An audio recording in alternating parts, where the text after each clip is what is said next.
You just watched James Gunn's new Superman movie and you are feeling kind of hyped. You want to get into comics now.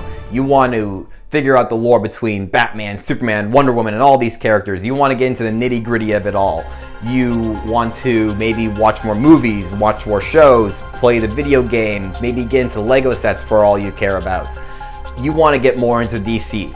You look online for the first comic to read. Man, where do I start? I bet it'll be pretty easy. There's probably like just Batman #1 or Superman #1 or something like that. You go online and you just see a plethora of titles.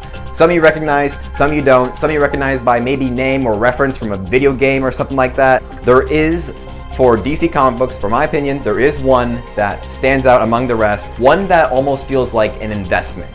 Something you read again and again. I would suggest to any new comic book reader that All-Star Superman is the comic to start with.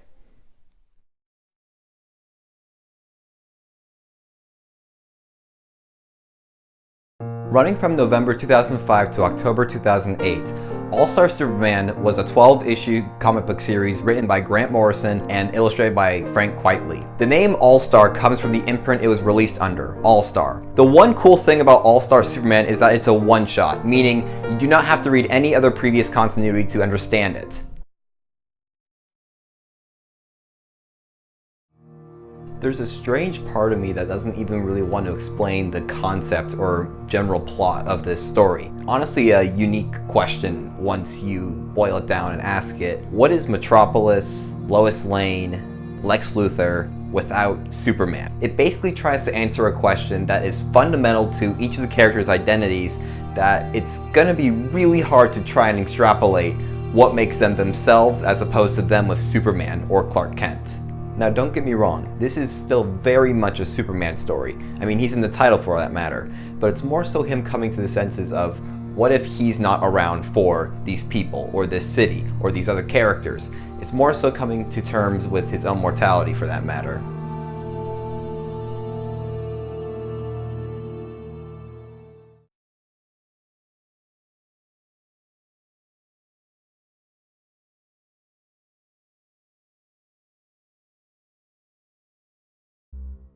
Now, of course, these questions are not the most in-depth for this pretty densely themed book, which, by the way, if I were to do an analysis of this book, it would be much longer than this video, I can tell you that for sure. But I encourage you to read this book for yourself. Ask your own questions about it, because these are the ones I asked myself after I finished it. I would say that this comic is a very easy ground level for what is Superman and superheroes in general, not just including DC Comics, but also Marvel or Dark Horse or whatever other brand you like to read. Just letting you know for new comic readers that make sure to take the visual cues and don't be afraid to look at a page a little longer, almost like it's an artwork. You know, you're trying to understand it for yourself, and once you look at it longer, you see more things than you did for a second just looking at it, if that makes sense. Make sure to really focus on the imagery as much as the writing, because it really boosts the story.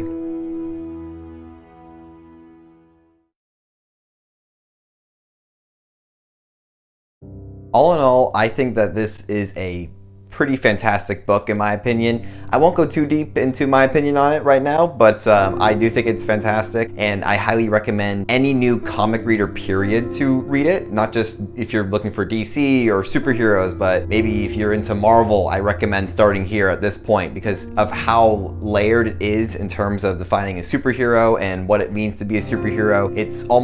It actually is, I would say, philosophical about it. Continue rereading it as time goes on, especially if after you've read a plethora of other comics, you come back to this one, another plethora, you come back to this one. It really does stand the test of time, and I think Morrison has achieved his goal very well with this comic book. This is my first video in years on this channel. I hope you like it. I want to do a comic book video for a bit now because I want to get this channel going up again. Maybe even do some other videos that interest me beyond comics, but I would love to do more comic videos. Please like, subscribe, comment, do what you like. It helps support me, helps me keep going. I'd love to, maybe get a little more professional at this because I'm just shooting this on my iPhone with, a microphone on my shirt. I have my own camera, I have my own tripod and such like that, but I just want to do something quick, just something to motivate me again. So thank you once again, and I hope to make another video again. I would say see you in the next video, but I hope I have the motivation to continue.